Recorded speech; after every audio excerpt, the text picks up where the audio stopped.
இயேசு கிறிஸ்து நாமத்திலே கிராம சுவிசேஷ அழைப்பின் ஊழியத்தின் நிமித்தமாக இந்த பகுதியிலே வாழ்ந்து கொண்டிருக்கிற மக்களை நாங்கள் ஆசீர்வதிக்கிறோம், வாழ்த்துகிறோம்.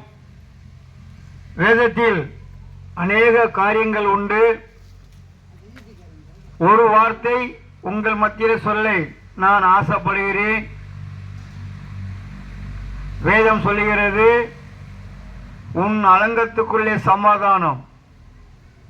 சமாதானம் இருக்குதா? தெளிவாக அப்பா ஆண்டவராக இயேசு கிறிஸ்து சொல்லுகிறார், உன் அலங்கத்துக்குள்ளே சமாதானம், உன் அரண்மனைக்குள்ளே சந்தோஷம் இருப்பதாக என்று வேதம் சொல்கிறது. நாம் இன்னைக்கு சந்தோஷம் இல்லாமல் வாழ்ந்து கொண்டிருக்கிறோம், மகிழ்ச்சி இல்லாமல் வாழ்ந்து கொண்டிருக்கிறோம், சஞ்சலத்தோடு வாழ்ந்து கொண்டிருக்கிறோம், துக்கத்தோடு வாழ்ந்து கொண்டிருக்கிறோம். ஏன்? பணம் இல்லாதவங்களுக்கு அந்த பணத்தை பற்றி மட்டும் கவலை.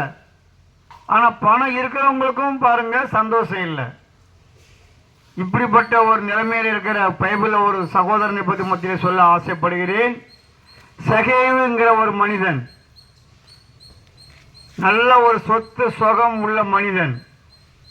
அவனுக்கு நல்ல ஒரு ஆஸ்தி அந்தஸ்து எல்லாமே உண்டு அவனுக்கு. ஆனால் அவன் செய்கிற வேலைக்கு ஒரு கவர்மெண்ட் ஸ்டாஃப், கவர்மெண்ட் வேலை. ஆனால் பாருங்க அவனுக்கு சந்தோஷம் இல்லை, அவனுக்கு ஒரு மகிழ்ச்சி இல்லை, அவனுக்கு ஒரு நிம்மதி இல்லை. ஆனால் அவன் நினைக்கிறான், நமக்கு எல்லாமே இருக்குதே, எனக்கு ஏன் சந்தோஷம் இல்லை? இந்த சந்தோஷத்துக்கு என்ன வழி? இந்த சந்தோஷம் எங்கே கிடைக்கும்? கடையில் போய் வாங்க முடியாது, மனுஷங்கிட்ட போய் சொன்னாலும் சந்தோஷம் சஞ்சலம் நீங்காது. இதுக்கு ஒரே வழி, அவன் கேள்விப்படுகிறான், இயேசுவால் மட்டும்தான் முடியும் என்று. அவன் கேள்விப்படும் போதே ஒரு சமீபமாக இயேசு கிறிஸ்து அந்த வழியாக வருகிறார்.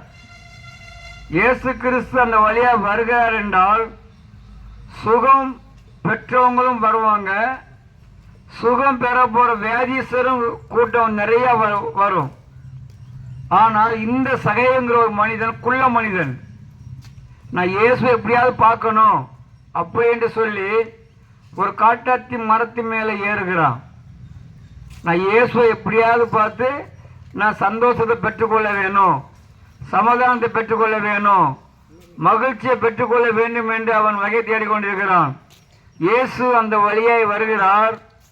அந்த சகோதரன் ஏறி இந்த மரத்திலே அடியிலே நின்று, சகேவே சீக்கிரமா இறங்கி வா. கொஞ்சம் யோசிச்சு பாருங்க, சகேவு தான் ஆண்டவரை தேடணும்னு ஆசைப்பட்டான். ஆனா ஆண்டவர் அவன் பேரை சொல்லி இறங்கி வான்னு சொன்னோன்னு அவனுக்குள் இந்த சந்தோஷத்துக்கு அளவே இல்லை என்று வேதம் சொல்லுகிறது.